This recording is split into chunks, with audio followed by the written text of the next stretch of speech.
السلام علیکم سچے مسلمانوں اور پیارے پاکستانیوں، سب سے پہلے آپ کا شکریہ کہ آپ نے روز کی طرح آج بھی وقت نکالا اور اس ویڈیو کو پوری سنیں گے، اور اس کے بعد سب سے بڑی بات یہ کہ عمل بھی کریں گے، اور ساتھ ساتھ اچھی لگے تو دوسروں کو شیئر کر کے دوسروں کو بھی اس کی دعوت دیں گے کہ وہ اس پر عمل کریں اور اپنی زندگی میں اور آخرت میں آسانیاں لائیں۔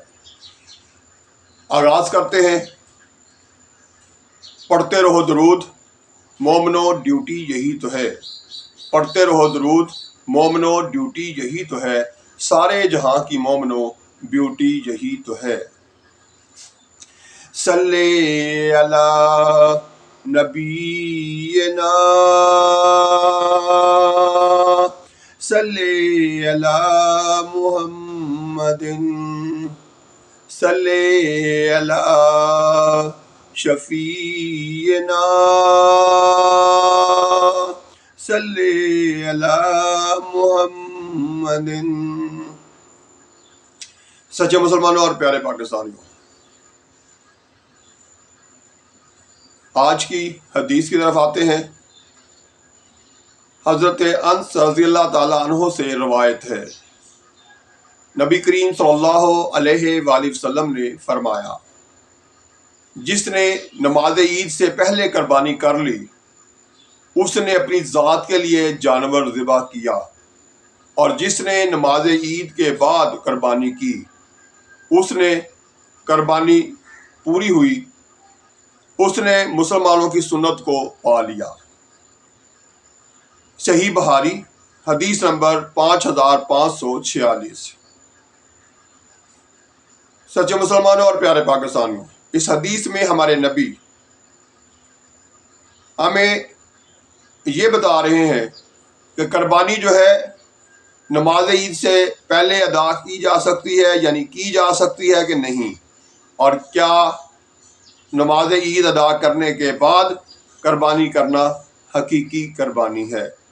تو اس میں یہ کہا جا رہا ہے کہ جس نے نماز عید سے پہلے قربانی کر لی، اس نے اپنی ذات کے لیے جانور ذبح کیا۔ اس کا مطلب ہوا کہ قربانی جو ہے وہ نماز عید کے بعد ادا کرنی چاہیے، اور پھر اس کے ساتھ ساتھ آگے یہ بھی بتا دیا، اور جس نے نماز عید کے بعد قربانی کی، اس کی قربانی پوری ہوئی، اس نے مسلمانوں کی سنت کو پا لیا۔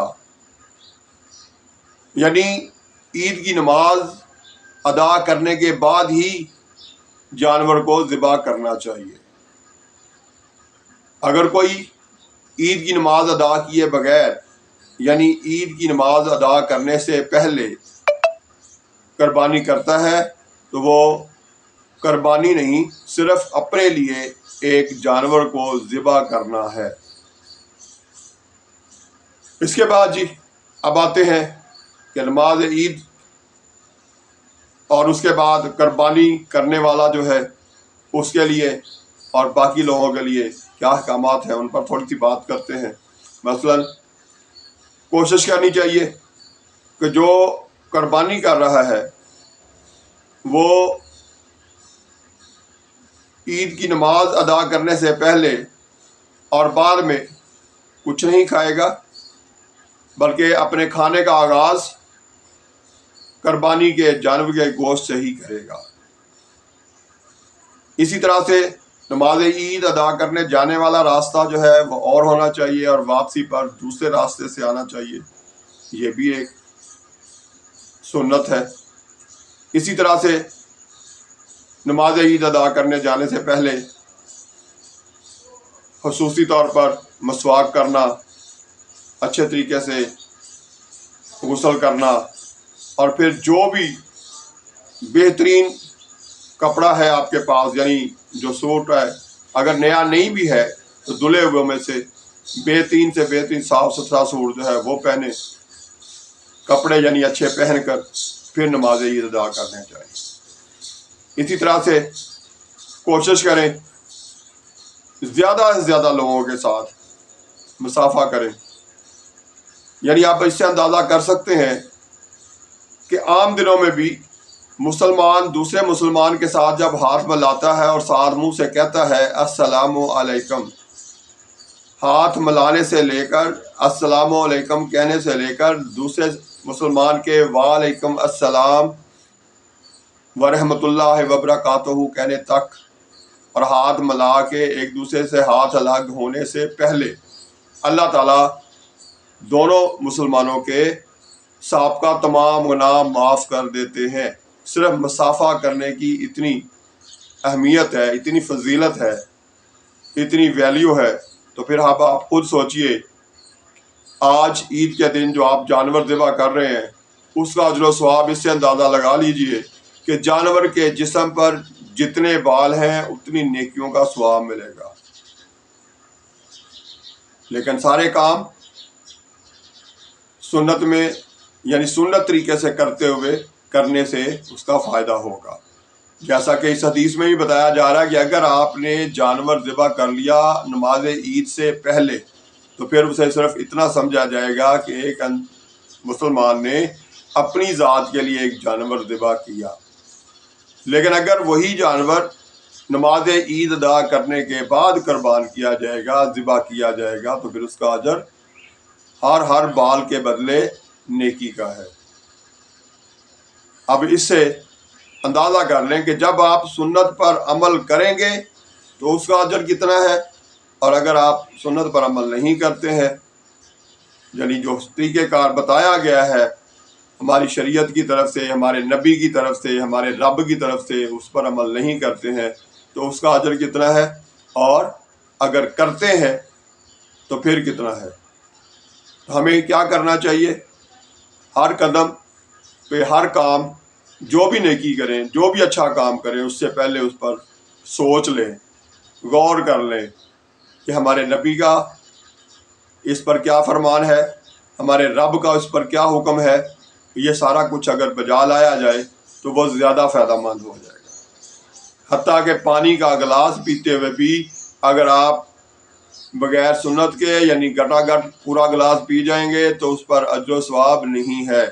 لیکن اگر آپ تھوڑا رک جاتے ہیں اور ساتھ یہ سوچ کر کہ میرے پیارے نبی حضرت محمد مصطفیٰ خاتم النبیین صلی اللہ علیہ وآلہ وسلم کیسے پانی پیا کرتے تھے، تو ان کے طریقے پر عمل کرتے ہوئے 3 سانس میں اور بیٹھ کر پانی پینے سے پہلے بسم اللہ الرحمن الرحیم پڑھ لی جائے تو پھر اس پر اجر و ثواب ملے گا کہ ہم نے اپنے پیارے نبی حضرت محمد صلی اللہ علیہ وسلم کے فرمان کے مطابق، ان کی سنت کے مطابق پانی پیا ہے، تو پھر اس پانی کے گلاس کو پینے کا بھی ثواب ملے گا۔ تو اس لیے سچے مسلمانوں اور پیارے پاکستانیوں، ہر کام کرنے سے پہلے اس پر سوچنا ہے اور نیت کر لینی ہے کہ میں جو کچھ کر رہا ہوں یہ کام اپنے پیارے نبی کی سنت یعنی ان کے فرمان کے مطابق کر رہا ہوں۔ اگر نہیں کر رہا تو کر لوں تو اس کا بھی مجھے فائدہ ہوگا۔ تو میرے پیارے پاکستانیوں اور سچے مسلمانوں، میں ایک ہی بات کہا کرتا ہوں، سچ بولنا ہے، جھوٹ سے اپنے آپ کو بچانا ہے، کیونکہ جھوٹ بولنے والے کی دعا دور کی بات ہے قبول کرنا۔ اللہ تعالیٰ کہتے ہیں کہ میں اس کی طرف دیکھتا بھی نہیں۔ تو جب اللہ تعالیٰ دیکھتے ہی نہیں، سارا دن جھوٹ بولنے کی وجہ سے اللہ تعالیٰ ہماری طرف دیکھ ہی نہیں رہے تو ہماری دعائیں کہاں قبول کریں گے۔ اس لیے اپنی عادات جو ہے ان میں سر فہرست جو چیز رکھنی ہے، اچھی عادت اپناتے ہوئے سچ بولنے کی عادت اپنانی ہے، جھوٹ سے اپنے آپ کو بچانا ہے۔ یہی سب سے بڑا کام ہے۔ یہاں سے ہی آغاز ہوگا ہمارے درست ہونے کا، ہمارے بہترین پاکستانی اور اچھے مسلمان بننے کا۔ یہ ابتدا ہوگی کہ ہم ہر کام کرنے سے پہلے، ہر بات کرنے سے پہلے اس کے غلط، درست اور سچ اور جھوٹ ہونے کا فیصلہ کر لیں کہ جو میں بول رہا ہوں یہ سچ ہے یا جھوٹ ہے، اور جھوٹ بولوں گا تو ٹھکانہ جہنم، ناراضگی اللہ تعالیٰ کی اور اپنے پیارے نبی حضرت محمد مصطفیٰ صلی اللہ علیہ وآلہ وسلم کی۔ تو اس لیے ہمیں اس ناراضگی سے بچنا ہے، ہم نے راضی کرنا ہے سچ بول کر اپنے پیارے رب کو اور پھر سب سے بڑھ کر اپنے پیارے نبی حضرت محمد صلی اللہ علیہ وآلہ وسلم۔ تو آئندہ ویڈیو میں کوشش کروں گا کہ آپ کو اب یہ بتاؤں گا کہ آپ کے خاندان کا ہر فرد، آپ کے گھر کی ہر چیز جو ہے وہ پیسے کماتی ہے، کیسے کماتی ہے، یہ اگلی ویڈیوز جو آئیں گی ان میں بتاؤں گا۔ یعنی اب آج تک تو عید کے حوالے سے بات کرنا ضروری تھی، اب کل سے انشاءاللہ تعالی ویڈیوز میں یہ کوشش کریں گے کہ آپ کا چھوٹے سے چھوٹا بچہ اور بڑی سے بڑی دادی اماں یا نانی اماں یا دادا ابو نانا ابو جو ہے وہ کیسے پیسے کماتے ہیں، کیونکہ اب پیسے جو ہے وہی کمانے کی دوڑ ہے۔ تو اسی حوالے سے مزید باتیں ہوں گی آئندہ ویڈیو میں، اور آپ کو بہت بہت آج کی عید مبارک۔ آئندہ زندگی میں اللہ تعالیٰ آپ کو اور آسانیاں دے اور آپ کی عیدیں اور اچھی ہوں۔ آئندہ ویڈیو تک کے لیے اللہ حافظ۔ پاکستان زندہ باد۔